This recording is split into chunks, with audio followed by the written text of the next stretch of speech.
आप अगर वचन सिर्फ सुनते हैं और पढ़ते नहीं तो भी एक अनकम्प्लीटनेस सी एक अधूरापन सा आपकी लाइफ में, एक हल्की सी बेचैनी, पूरी बेचैनी नहीं, आपकी लाइफ में हमेशा रहेगी, क्योंकि आप वचन को सुन रहे हैं लेकिन पढ़ नहीं रहे।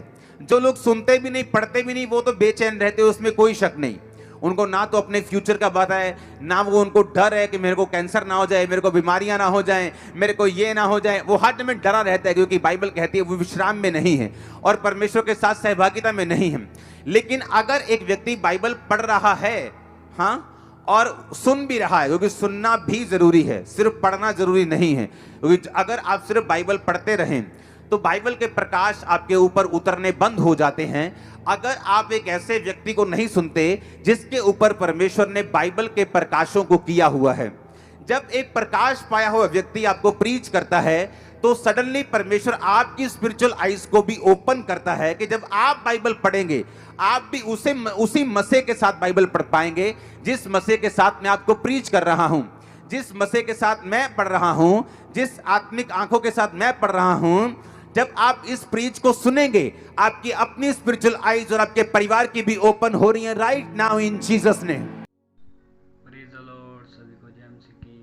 दोस्तों, जैसे परमेश्वर के दास बता रहे हैं कि बेचैनी किन लोगों के मन में होती है, कौन लोग बेचैन होते हैं, जो लोग सिर्फ वचन को सुनते हैं और बाइबल को पढ़ते नहीं। दोस्तों, अगर आप सिर्फ वचन को सुनते ही हैं और बाइबल को पढ़ते नहीं, ऐसा करने से बाइबल का प्रकाश आपके ऊपर नहीं उतरता। तो आइए दोस्तों, हम पहले आज की वीडियो को देखते हैं जो हमें परमेश्वर के दास समझाना चाहते हैं। मेरा विश्वास है कि जब आप आज की वचन को सुनेंगे आप सही नहीं रहोगे, परमेश्वर आपके हालातों को जरूर बदलेगा। तो आइए दोस्तों, हम पहले आज के वचन को सुनते हैं। जब आपकी स्पिरिचुअल आइज ओपन होती हैं, आप बाइबल सुन के चले जाते हैं और वो प्रचारक जो आपको खुद बाइबल पढ़ने और आपको खुद प्रार्थना करने के लिए नहीं बोलता, वो प्रचारक सही नहीं है। अगर मैं आपको बोल रहा हूं आप वचन सुन जाओ और घर जाके वचन पढ़ो, होगा क्या? जब आप वचन पढ़ेंगे आप विश्राम में चले जाएंगे। आपको मालूम आपके आसपास का माहौल जो है, जो गलत माहौल है, आपको वो इफेक्ट नहीं करेगा, क्योंकि आपकी जो स्पिरिट है वो विश्राम में और रेस्ट में चले जाएगी। जब आप रेस्ट में चले जाएंगे, विश्राम में चले जाएंगे, तो परमेश्वर आपसे बात करेगा।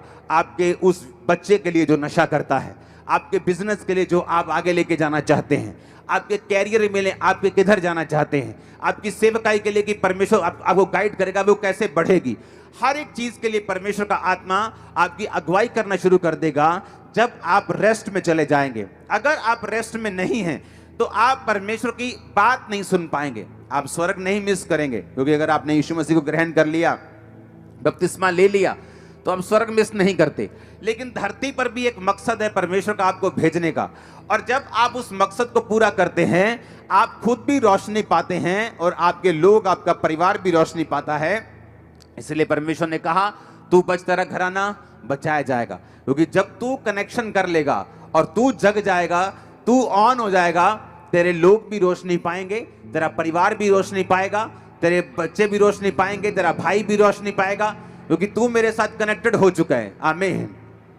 अब अगर आपका कलीसिया में जन्म हुआ है और आप परमेश्वर, बाइबल कहती है जिस तरह से आप परमेश्वर के भवन में लगाए जाएंगे, रोपे जाएंगे और बढ़ाए जाएंगे। हर एक विश्वासी अकेला नहीं लगाया जा सकता। अगर आप सोच रहे हैं कि आप विश्वासी हैं, आप क्रिश्चियन, आप घर बैठ के प्रार्थना कर लेंगे, बाइबल पढ़ लेंगे, आप बिल्कुल रॉन्ग है 100%। बाइबल कहती, पौलुस ने कहा तुम कलीसियाओं की रीति के अनुसार इकट्ठे होना ना छोड़ो। पहले शनिवार को इकट्ठे होते सब्त के दिन, अब संडे को इकट्ठे होते हैं ग्रेस के दिन। परमेश्वर ने उस ग्रेस को, उस सब्त को, उस जो व्यवस्था थी उसको ग्रेस में बदल के हमें संडे के दिन इकट्ठा होने के लिए बोला। और बाइबल कहती है वो रोज इकट्ठा होते थे, हम तो हफ्ते में 2 दिन इकट्ठा होते हैं और रात को हम रोज प्रेयर माउंटेन में इकट्ठा होते हैं। लेकिन बाइबल कहती है कि किस काम के लिए परमेश्वर ने आपको भवन में लगाया है। अब हम पढ़ेंगे, जब हम प्रेरितों के काम उसकी 12 उसकी 1 से 8 आयत पढ़ते हैं तो वहां पे लिखा, उस समय हेरोदेस राजा ने कलीसिया के कई व्यक्तियों को सताने के लिए उन पर हाथ डाले। उन्होंने यूहन्ना के भाई याकूब को तलवार से मरवा दिया। जब उन्होंने देखा कि यहूदी लोग इससे आनंदित होते हैं तो उन्होंने पतरस को भी पकड़ लिया। और वे दिन अख़मीरी रोटी के दिन थे। उसने उसे पकड़कर बंदी गृह में डाला और 4-4 सिपाहियों के 4 पहरों में रखा, और इस विचार से कि फसह के बाद उसे लोगों के सामने लाएं। बंदी गृह में पतरस बंद था, परंतु कलीसिया उसके लिए लौ लगाकर परमेश्वर से प्रार्थना कर रही थी। अब बाइबल कहती है जब परमेश्वर के एक दास को मार दिया गया तो कलीसिया को गलती समझ आई कि हमें दासों के लिए भी प्रार्थना करनी है। सिर्फ परमेश्वर के दासों को हमारे लिए प्रार्थना नहीं करनी, हमें भी उनके लिए प्रेयर करनी है। और बाइबल कहती है वो लौ लगाकर प्रार्थना करने लगे। जब वो लौ लगाकर प्रार्थना करने लगे तो परमेश्वर ने अपने स्वर्गदूत को भेजा, और स्वर्गदूत आया तो 7 आयत में लिखा उस कोठरी में ज्योति चमकी, उसने पतरस की पसली पर हाथ मारकर उसे जगाया और कहा उठ जल्दी कर, और उसके हाथों से जंजीरें खुलकर गिर पड़ी। स्वर्गदूत ने उससे कहा कमर बांध, जूते पहन, और उसने वैसा ही किया। फिर उससे कहा अपना वस्त्र पहनकर मेरे पीछे हो ले।